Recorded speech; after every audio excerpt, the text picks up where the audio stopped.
जय हिंद एवरीवन। इस सेशन में हम बात करेंगे महिलाओं से अपराध के बारे में, जो कि आज का हमारा टॉपिक गर्भपात एक अपराध, जो कि भारतीय न्याय संहिता धारा 88 के अंतर्गत आता है। तो चलिए स्टार्ट करते हैं आज का अपना वीडियो। भारतीय न्याय संहिता धारा 88 क्या कहती है? भारतीय न्याय संहिता की धारा 88 मिसकैरेज के अपराध के बारे में बताती है। यह धारा उन लोगों के बारे में बताती है जो जानबूझकर किसी महिला का गर्भपात करवाते हैं। गर्भपात का मतलब है कि किसी एक महिला का अपने बच्चे को जन्म देने से पहले ही उसको गर्भ से निकाल देना, जो कि एक तरह से अपराध की श्रेणी में आता है। अब आगे चलते हैं, इसके बाद जानते हैं कि यह क्यों अपराध है। तो यह क्यों अपराध है? क्योंकि यह काम जानबूझकर किया जा रहा है, यानी कोई गलती नहीं है। कई बार महिलाओं अपनी मर्जी से करती हैं और कई बार अपनी मर्जी से गर्भपात नहीं करवाना चाहती, तो भी हर बच्चे का जीने का अधिकार होता है, चाहे वो बच्चा किसी भी स्थिति में हो। इसलिए उसे गर्भ में ही किसी भी बच्चे को जीवन को समाप्त कर देना कानून अपराध होता है। जैसे कि लड़का हो या लड़की हो, इस तरीके से भेदभाव करके भी ये सब अपराध किए जाते हैं। चाहे वो लड़का हो या लड़की हो या किसी भी स्थिति में हो, तो उसको गर्भपात करना अपराध की श्रेणी में आता है। चाहे वो महिला जानबूझकर करे या फिर दबाव में पूर्वक करे, वो तो अपराध की श्रेणी में ही आएगा। अब बात करते हैं इसके मुख्य आवश्यक तत्व क्या है। बीएनएस धारा 88 के तहत अपराध के मुख्य तत्व किस श्रेणी में आएगा, कब माना जाएगी यह अपराध है।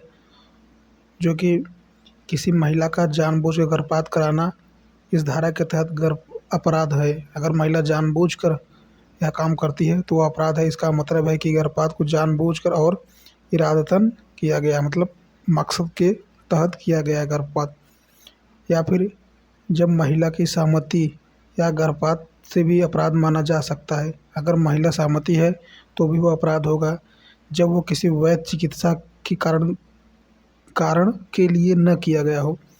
जैसे कि इसका मतलब है कि मान लीजिए कोई अगर बीमार है या फिर प्रेगनेंसी से रिलेटेड कोई बड़ी बीमारी है, इस वजह से अगर वो किया जा रहा है तो ठीक है। अगर चिकित्सा है, प्रेगनेंसी है या फिर मेडिकल से इश्यू कोई नहीं है, एकदम महिला स्वस्थ है, अगर इस स्वस्थ स्थिति में भी गर्भपात किया जा रहा है तो वह अपराध की श्रेणी में आएगा। अगला है हमारा गर्भधारण का समय सीमा भी किसी भी सीमा पर सजा हो सकती है। गर्भधारण का समय भी सजा की गंभीरता को प्रभावित करती है। मान के चलिए कि शुरुआती अवस्था में गर्भपात की तुलना में बाद की अवस्था में अबॉर्शन के लिए सजा का प्रावधान है, जो कि अधिक है। शुरू में कम है, बाद में ज़्यादा है। यदि अबॉर्शन महिला की जान बचाने के लिए किया जाता है तो अपराध नहीं माना जाएगा। यदि मान लीजिए कि पेट में ही बच्चा डेड कर गया है या किसी कारणवश कोई क्रिटिकल कंडीशन हो गई, इस वजह से अबॉर्शन किया गया है, तो वह अपराध की श्रेणी में नहीं आएगा। नेक्स्ट बात करते हैं धारा 28 के अनुसार गर्भपात के अपराध से संबंधित कुछ अन्य आपराधिक कार्य, जैसे कि अगर कोई व्यक्ति जानबूझ के किसी महिला का मिसकैरेज करवाता है तो वह अपराध होगा। इसमें ध्यान देने वाली बात यह है कि यहाँ पर उकसाने वालों को भी उतना ही अपराधी माना जाता है जितना कि अपराध करने वाला, क्योंकि ये इसमें उकसाना और उकसाने के बाद वो अपराध जो होता है उन दोनों में बराबर की सहभागिता होती है। अगला है हमारा टॉपिक, भले ही महिला की सहमति हो लेकिन गर्भपात का कोई वैध चिकित्सा कारण नहीं है तो वह अपराध माना जा सकता है। अगर मान लीजिए कि लड़का या लड़की भेदभाव करके हो सकता है कि वह अपराध किया गया हो, अबॉर्शन किया गया हो या फिर किसी अन्य कारणों की वजह से किया गया हो। अब इसमें चाहे महिला की सहमति हो या किसी ने उकसाया हो या किसी की सलाह के द्वारा महिला ने किया है ऐसा, क्योंकि महिला बोलेगी कि ये तो हमारा पर्सनल इश्यू है, तो ये पर्सनल नहीं होता है या बच्चे के अधिकार का बात हो जाता है। तो अगर इसमें चिकित्सा से रिलेटेड कोई इश्यू नहीं है तो ये अपराध की श्रेणी में आएगा।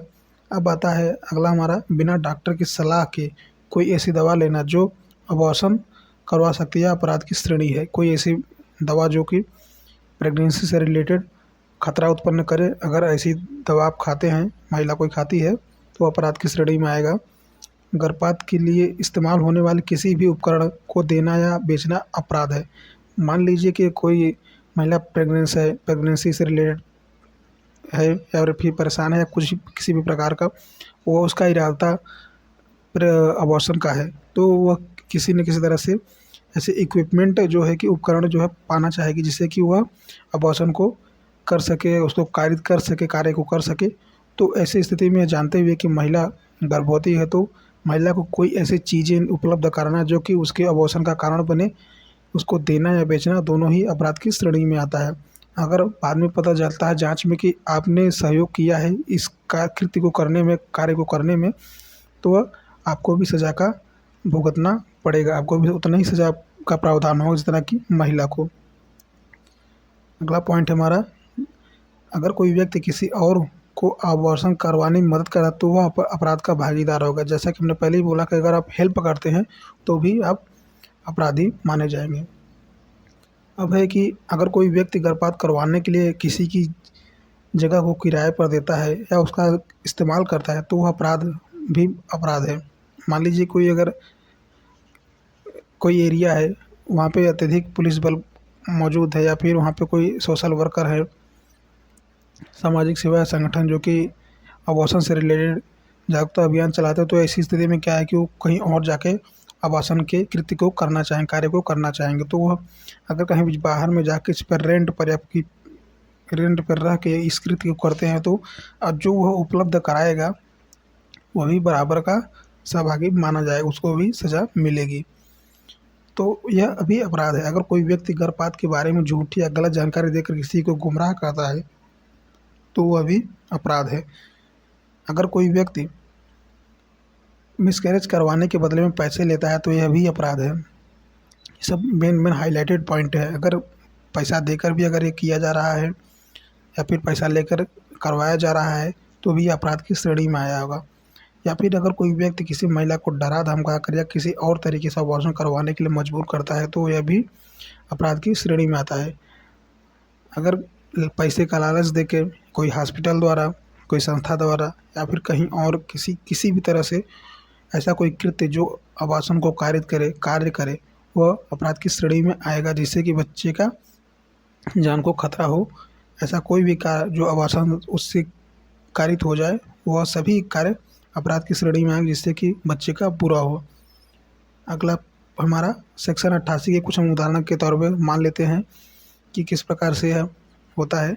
तो मान चलिए कि रिया एक छोटे शहर में रहती थी, उसकी शादी बहुत ही कम उम्र हो गई थी, वह अभी पढ़ाई पूरी नहीं कर पाई थी और शादी के कुछ महीनों बाद ही उसे पता चला कि वह गर्भवती है। उसके बाद उसके पति और ससुराल वाले बच्चों को नहीं चाहते थे। उन्होंने रिया पर बहुत दबाव डाला कि गर्भपात करवा ले, अबॉर्शन करवा ले। रिया बहुत ही डरी हुई थी, लेकिन उनके दबाव में आकर उसने एक अवैध तरीके से अबॉर्शन करवा लिया। तो यहाँ पे जो है कि रिया भी यहाँ पे अपराध कारित कर रही है, रिया भी अपराधी मानी जाएगी, भले ही वह दबाव में कार्य को कर रही है। अगर वह दबाव में है तो वह अपने सास ससुर पति के खिलाफ एक्शन भी ले सकते हैं, इसके लिए कानून में प्रावधान है। अगर वो नहीं ले रही है, वह दबावपूर्वक कार्य कर रही है, तो उसे भी बराबर का दोषी माना जाएगा। रिया ने जो किया है वह धारा 88 के तहत अपराध है। भले ही उसने अपनी मर्जी से गर्भपात न करवाया हो, लेकिन उसके पति और ससुराल वालों ने उसे मजबूर किया। इसके अलावा मिसकैरेज और अवैध तरीके से किया गया था जो महिला के लिए जान के लिए खतरा था, यह भी अपराध की श्रेणी में आता है।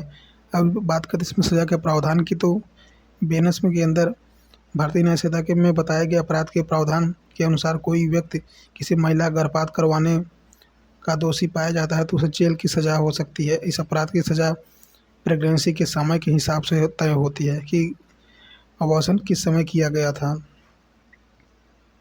शुरुआती समय में अगर ऐसा कृत्य होता है तो फिर क्या होगा, अगर गर्भपात गर्भावस्था के शुरुआती समय में किया गया तो दोषी व्यक्ति 3 साल तक की जेल हो सकती है और जुर्माना लग सकता है या दोनों की सज़ा हो सकती है। अब बाद का समय के अनुसार तो अगर अबॉर्शन गर्भावस्था के बाद के समय यानी कई हफ्तों या महीनों बाद में किया गया, दोषी व्यक्ति को 7 साल तक की जेल हो सकती है और जुर्माना लग सकता है या दोनों ही सज़ा हो सकती है।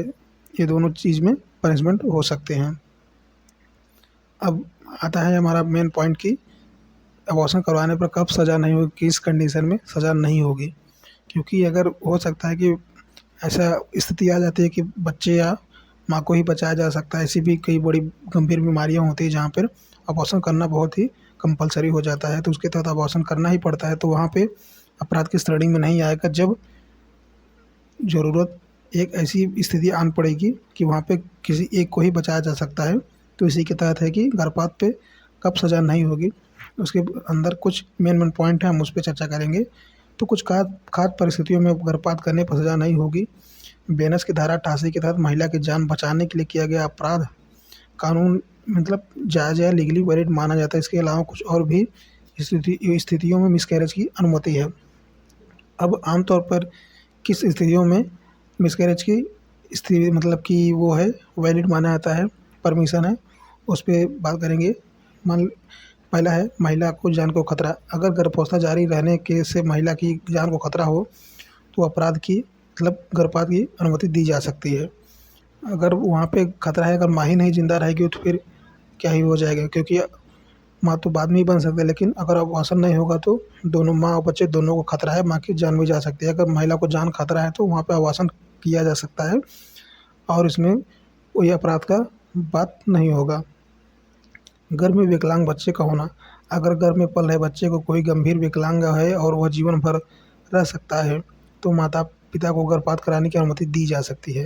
नेक्स्ट पॉइंट है बलात्कार के कारण गर्भावस्था। अगर कोई महिला बलात्कार की शिकार हुई है और उसके गर्भ में बच्चा है तो उसे गर्भपात कराने की अनुमति दी जा सकती है। रेप केसेस में अगर इस तरीके से कोई कंडीशन होती है तो वहाँ पे अबॉर्शन की परमिशन है।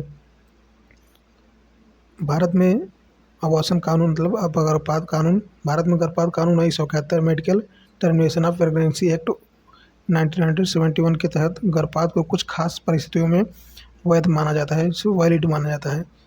इसके अनुसार 12 सप्ताह तक एक डॉक्टर की सलाह से 12 सप्ताह तक अबॉर्शन कराया जा सकता है। 12 से 20 सप्ताह तक 2 डॉक्टरों की सलाह से 12 से 20 सप्ताह का अबॉर्शन करवाया जा सकता है। यह वैलिड कब माना जाएगा, जब खास कोई वजह कोई कारण होगी तब। इन स्थितियों में ही अपराध की श्रेणी में नहीं मानी जाएगी। ये परिस्थितियाँ जो हमने बताई है कुछ समान भी हो सकती है, जैसे कि महिला की जान को खतरा है, घर में विकलांग बच्चे का होना है, बलात्कार के कारण, ये सब कारण जो हैं हो सकते हैं कि वहाँ पे अगर अबॉर्शन होता है तो वो अपराध की श्रेणी में नहीं आएगा। अब आते हैं ध्यान देने योग्य कुछ बातें जो मेन हैं, उस पर हम चर्चा कर लेते हैं। अगर गर्भपात के कारण कानून समय बदलते समय गर्भपात को लेकर कानून के समय साथ बदलते रहते हैं, इसलिए किसी भी निर्णय से लेने से पहले आपको एक वकील या डॉक्टर या लॉयर की सलाह लेनी चाहिए। भारत में अलग अलग राज्यों के लिए अलग अलग कानून हो सकते हैं, इसलिए आपको अपने राज्य के बारे में जानकारी होनी चाहिए कि आपके स्टेट में किस तरीके से इसको फॉलो किया जा रहा है। क्या कोई संस्था है, क्या कोई संगठन है, क्यों ये सोशल अगर वहाँ पे कोई चीज़ें कारित होती हैं तो क्या उन्हें रोकने के लिए कोई इंसान या संस्था या फिर कानून है, इस प्रकार से आपको ध्यान रखने की आवश्यकता है। अगर इस तरीके से होता है तो कड़ा एक्शन ले सकते हैं। अगर आप किसी भी तरह का इस तरीके से कृत्य करते हैं तो वहाँ पे आपको सज़ा हो सकती है। अब आते हैं गर्भपात के अपराध की धारा 88 में जमानत का प्रावधान। बीएनएस की धारा 88 के अनुसार गर्भपात के इस अपराध को गैर संज्ञेय और जमानती नॉन कॉग्निजेबल और बेलेबल माना जाता है। इसका मतलब है कि पुलिस बिना अदालत के आदेश के इस अपराध के मामले में गिरफ्तारी नहीं कर सकती और आरोपी को जमानत मिल सकती है। यह अपराध प्रथम श्रेणी के मजिस्ट्रेट द्वारा विचारणीय ट्रायलेबल होता है। तो ये रहा हमारा महिलाओं से अपराध के संबंधी जानकारी जो कि गर्भपात से जुड़ा हुआ था। तो हमने जाना कि गर्भपात में कब सज़ा होगी, कब नहीं होगी, किस कंडीशन में गर्भपात को वैलिड माना गया है, किस कंडीशन में नहीं माना गया है। आई होप आप लोगों को समझ में आया होगा। वीडियो अच्छा लगा तो वीडियो को लाइक करें, चैनल को सब्सक्राइब करें। मिलते हैं नेक्स्ट वीडियो में। जय हिंद, जय भारत।